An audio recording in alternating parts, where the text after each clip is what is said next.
며칠 전에 사촌 동생을 만났는데 한결 표정도 편안해 보이고 밝아 보여서 "너 연애하니?" 라고 물어봤어요. 그런데 의외 대답에 놀랐던 기억이 있습니다. 바로 저속노화식을 해서 그렇다고 하더라고요. 아침을 시리얼이나 토스트 등 간단하게 때우고 출근할 때가 많았는데 저속노화식으로 아침을 챙겨 먹으니 포만감이 점심 전까지 유지돼서 항상 출근해서 먹던 사탕이나 스낵도 안 찾고 또 점심이나 저녁 중 한 끼는 꼭 자극적인 음식을 찾게 되던 행동도 사라져 본인도 놀랐다고 하더라고요.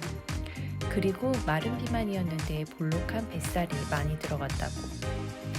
이 식단이 또 요즘 MZ들 사이에서 유행이라고 하더라고요. 부모님들 사이에서 유명한 저속노화식이 젊은이들 사이에서도 유행이라고 해서 놀랐어요.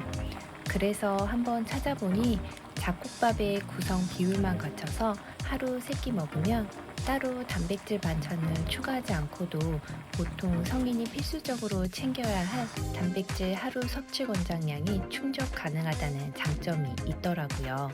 배달 음식과 자극적인 음식을 즐겨 먹던 2030 세대들이 10년 전에 비해 당뇨병은 74%나 증가하고 고혈압도 46%나 증가했다고 해요. 젊은 세대들의 관심과 실천이 이해가 되었습니다. 이 습관이 정착되려면 쉽고 맛있어야 되겠죠? 이제 이 영상 보시고 이대로만 따라해 보세요. 맛있어서 놀라고 든든한 포만감에 더 놀라실 거예요. 시작해 볼게요. 정유영 교수님은 저속노화식 밥의 구성 비율을 렌틸콩 40%, 귀리 20%, 현미 20%, 백미 20%로 하면 좋다고 했어요. 여기서 포인트는 백미 20%이고 렌틸콩이 없다면 서리태콩으로 채워줘도 된다고 합니다. 백미 비율이 낮은 건 백미로만 밥을 할 때보다 당지수가 반으로 줄어 혈당을 천천히 오르게 해주고 콩류의 다량의 섬유질이 장내 세균총을 좋게 만들어주며 식물성 단백질이 많아서 따로 동물성 고기 반찬을 메인으로 먹지 않아도 된다고 합니다.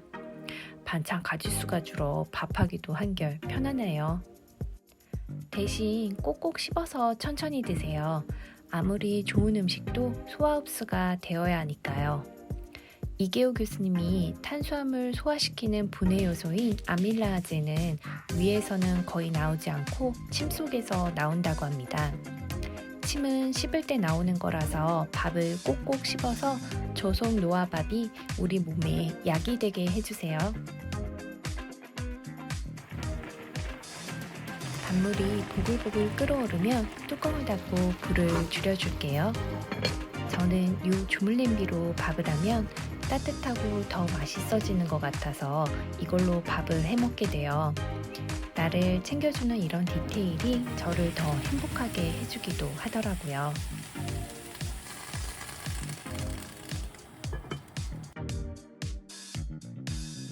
주물 냄비로 해서 그런가 밥이 고슬고슬 윤기 있게 너무 맛있더라고요. 저속노화식에 야채가 빠지면 안 된다고 해요. 혈당을 천천히 올리려면 꼭 야채를 먼저 먹고 단백질, 탄수화물 순으로 먹어주는 게 도움이 된다고 하죠.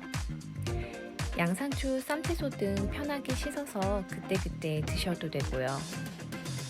이렇게 초록잎 채소를 끓는 물에 데쳐서 소금, 들기름 간을 해서 무쳐서 드시면 돼요. 봄나물로 취나물, 참나물, 달래를 준비했는데 무치면서 나물 향에 침이 고여서 못 참겠더라고요. 고추장 없이도 봄나물 향이 취해 숟가락을 놓을 수가 없었어요. 깔끔하면서 밥에 필수 단백질까지 이 한 그릇에 탄탄지가 모두 들어있다니 만족도는 최고였어요. 앞에 바르콩이 장내 유익균으로 좋다고 언급드렸었죠. 된장, 청국장도 좋은데 매일 쉽게 먹기엔 낫또가 가장 편하더라고요. 그래서 단백질과 장 건강에 최고인 낫또를 매일 먹는 습관을 들이고 있는데요. 요 저속노화밥에 함께 먹어도 꿀맛이에요. 여기에 두툼한 계란지단만 추가해서 봄나물 3종 말이, 김밥을 해서 점심 도시락으로 해가셔도 좋아요. 간단하게 먹고 남은 시간 산책하면서 건강하게 시간을 보내니 오후 근무 시간에 잠도 안 오고 집중도 있게 일을 할 수 있어서 괜찮더라고요. 예전엔 속이 더부룩하다고 아침 거르고 11시쯤 과자나 빵을 먹었는데 이렇게 먹으니까 속이 더부룩하지도 않고 든든해서 주전부리가 눈앞에 있어도 손이 안 가더라고요. 공복 시간 지키는 게 한결 편안해졌어요. 그런데도 몸은 가볍고 신기하더라고요. 저절로 이 식단을 유지하고 싶어지더라니까요. 게다가 좋았던 건 출근 시간 지각 안 하려고 지옥철을 향해 뛸 때 무겁게 느껴지던 몸이 전혀 무겁게 느껴지지 않더라고요. 뛰면서도 이상하게 기분이 좋았어요. 이 식단 유지에서 저처럼 소소한 기쁨도 같이 공유해 보셨으면 해요. 정희영 교수님은 노화의 원인을 크게 수면 부족과 식습관 그리고 마음 상태를 꼽으셨어요. 수면이 부족하면 자제력, 기억력 저하를 가져와 화, 욕심, 쾌락만 추구하는 상태가 된다고 해요. 그래서 저녁 11시부터 불을 끄고 핸드폰도 무음 상태로 해서 깊은 수면을 취하고 7시간의 수면을 되도록 채워주길 권하셨어요. 이렇게 충분한 수면으로 시작해서 단순당과 정제곡물을 지향하고 식사에서 채소를 가장 먼저 먹어주고 통곡물, 콩, 올리브 오일, 과일 섭취를 통한 잘 먹고 또 운동을 통해 잘 움직이고 내 마음을 잘 챙겨주는 실천을 통해서 길어진 수명을 건강하게 보내자고 하셔서 저도 기쁜 마음으로 이렇게 하려고 실천하고 있어요.